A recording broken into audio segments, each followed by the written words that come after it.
पाकिस्तान में इस समय मिनरल समिट चल रहा है जिसमें दुनिया भर की माइनिंग कंपनियों को पाकिस्तान ने बुलाया है और इनका उद्देश्य है कि इन कंपनियों के जरिए बलूचिस्तान की खुदाई करवाई जाए और वहां पाए जाने वाले तांबे के भंडार और अन्य जो मिनरल्स हैं उन्हें निकालकर बेचा जाए और पाकिस्तान की माली हालत को सुधारा जाए। संयुक्त राष्ट्र सुरक्षा परिषद में भारत की स्थायी सदस्यता की मांग अब और मुखर हो रही है। भारत द्वारा की गई बदलावों की मांग पर अब खुलकर दुनिया भर से देश सामने आ रहे हैं और इस बार सुरक्षा परिषद में भारत की स्थायी सदस्यता को समर्थन यूरोपीय देश स्लोवाकिया ने दिया है। स्लोवाकिया के राष्ट्रपति पीटर पेलेग्रिनी ने कहा कि उनका देश संयुक्त राष्ट्र सुरक्षा परिषद में स्थायी सदस्यता के लिए भारत के प्रयास को अपना पूर्ण समर्थन देता है। इतने दुश्मन पाल लिए हैं पाकिस्तानी फौज ने कि आज कौन कब इन्हीं की धज्जियां उड़ा जाए, कौन कब इन्हीं की लुटिया डुबो जाए, कौन कब क्या कर जाए पता भी नहीं चल पाता। तालिबानियों को पाला इन्होंने, पाल पोस के बड़ा किया, बहुत मोटी रकम खर्चा करी। अब दो चीजें ही सिखाई थी तालिबानियों को, अगर उन्होंने कुछ सिखाया है तो दो चीज सिखाई है। एक कि जिहाद करो, बहुत सारा जिहाद करो, पूरा इतना जिहाद किया उन लोगों ने, पूरा का पूरा अफगानिस्तान फतेह कर लिया। दूसरी चीज जो हम पैसे इनकम की मत सोचो, क्यों? क्योंकि हम पैसे दे रहे हैं, पाकिस्तानी फौज पैसा दे रही है, तो हमारे पैसों में पलते रहो, इनकम की सोचो मत।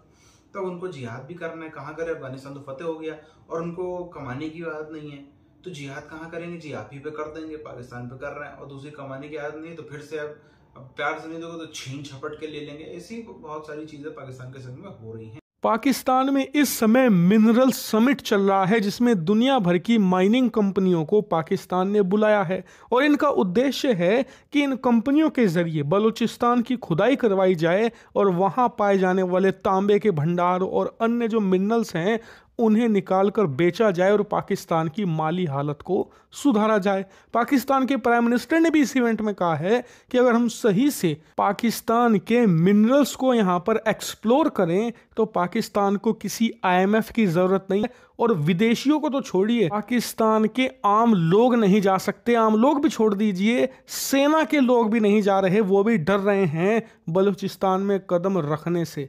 खैर, एक तरफ जहां पाकिस्तान की सरकार इस मिनरल समिट को करके पाकिस्तान के लोगों को आशा की एक किरण दिखा रही है, वहीं दूसरी तरफ पाकिस्तान को एक करारा झटका भी लग चुका है। आप अपनी स्क्रीन पर देखिए, रिपोर्ट आई है कि 3 देश, यूनाइटेड अरब अमीरात यानी कि UAE, तो पाकिस्तान का रुपया किलो के भाव में मिला करेगा, जैसे कि जिम्बाब्वे में होता है या फिर बाकी अफ्रीकी देशों में, वहां पर करेंसी किलो के भाव में बिकने लगती है, या फिर 1 बिलियन या फिर 2 बिलियन के उन्हें नोट निकालने पड़ते हैं, 100 करोड़ के नोट निकालने पड़ेंगे पाकिस्तान को भी। और इसीलिए पाकिस्तान को बचाने के लिए उस समय तीनों देशों ने मिलकर ये बिलियंस ऑफ डॉलर दिए गए थे पाकिस्तान की T-बिल में, जिससे कि इनकी करेंसी को सपोर्ट मिला और ये स्टेबलाइज हुई। इसके अलावा इससे नुकसान झेलेगी, इसके अलावा एक इसका इफेक्ट महंगाई पर भी पड़ने वाला है, क्योंकि इससे पाकिस्तान के अंदर इन्फ्लेशन बढ़ेगा, जो ऑलरेडी बहुत तेजी से बढ़ रहा है। आने वाले समय में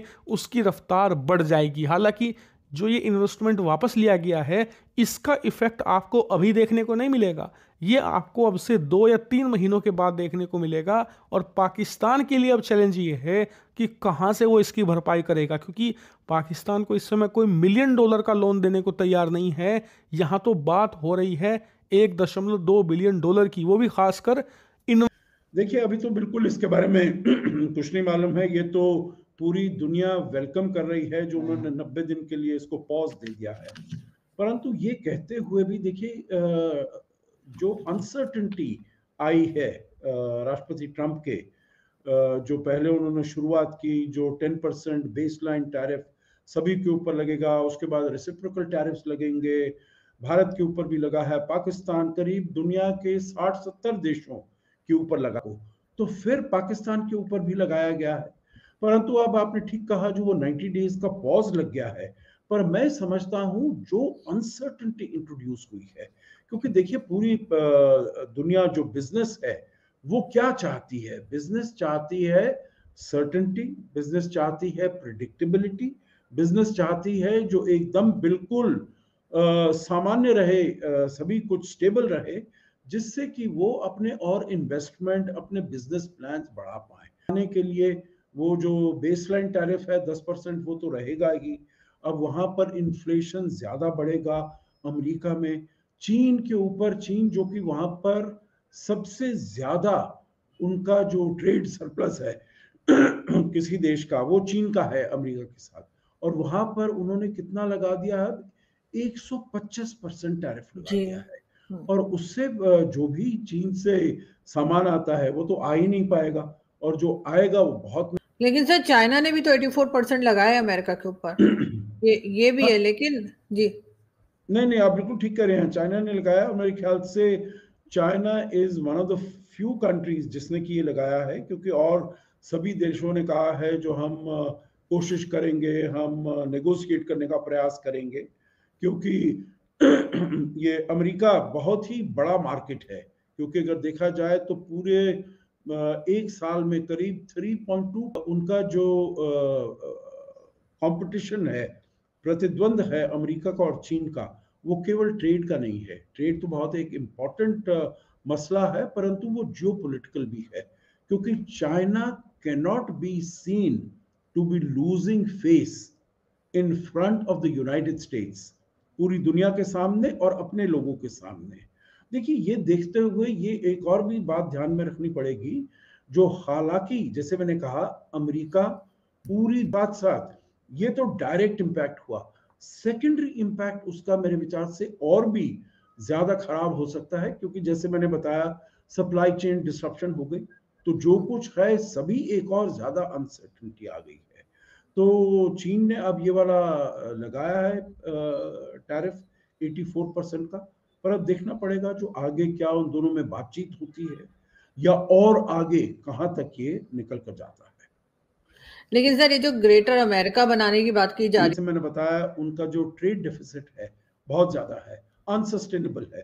कोई भी देश $1 ट्रिलियन पर ईयर उसका अगर ट्रेड डेफिसिट होता है तो उसके लिए वो दिक्कत है।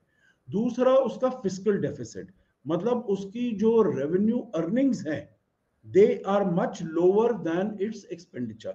तो उसको मतलब अपनी जो सेविंग वहां पर करनी है, और वही आप देख रहे हैं इलॉन मस्क को उन्होंने लगाया है, जो आप डोज जो डेट सर्विसिंग में उनको बहुत ज्यादा पैसा देना पड़ता है, जिससे कि डेट और बढ़ता रहता है।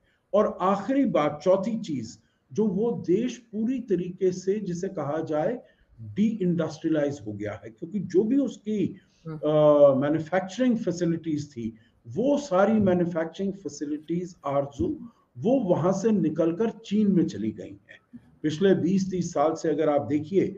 और उसके अपने यहाँ पर भी जो कुछ साल पहले जो पैदा हो चुके हैं, एक के बाद एक, उसका कारण क्या है? बड़े लंबे समय तक पाकिस्तानी फौज की छत्रो छाया में यह संगठन काम करते थे, और इनको जो है मोटा पैसा मिल जाता था, फौज भी देती थी, बाकी जरियों से लोग कमा भी लेते थे। अब क्या हुआ, फौज ने तो देना बंद किया, और ये जहां से बाकी जरियों से कमाते थे उस पर भी फौज ने अपना कंट्रोल कर दिया कि तुम क्यों कमाओगे, पहले हम कमाएंगे, पहले हमको जरूरत है। कई सारे तो ऐसे इसमें आतंकवादी हैं जिनको सिर्फ इसलिए पाला पोसा गया था कि ये भारत में कुछ ना कुछ करेंगे। कई ऐसे हैं जिनको पाला गया था कि यूरोप में कुछ ना कुछ करेंगे, यहाँ करेंगे, वहां करेंगे। अब वो चीजें हो नहीं पा रही हैं, भारत में तो खासकर नहीं हो पा रही। भारत में जगह जगह बॉम्ब ब्लास्ट करने के लिए पाले गए थे, हो नहीं पा रहे। अब ये बहुत महंगा पड़ता है, एक एसेट को तैयार करना भी है, एक ऐसे बड़े रिलीजियस लीडर, मजहबी लीडर को तैयार करना जो ऐसे 50 को बरगलाएगा, बहुत महंगा पड़ता है, और रिटर्न ऑन इन्वेस्टमेंट आ नहीं रहा है। तो इन्होंने सोचा क्या करें, कईयों को तो उन्होंने मरवा दिया अज्ञात लोगों से, कईयों को कुछ कर रहे, कईयों कुछ कर रहे, तभी इनके खिलाफ सब कोई खड़ा होता जा रहा है।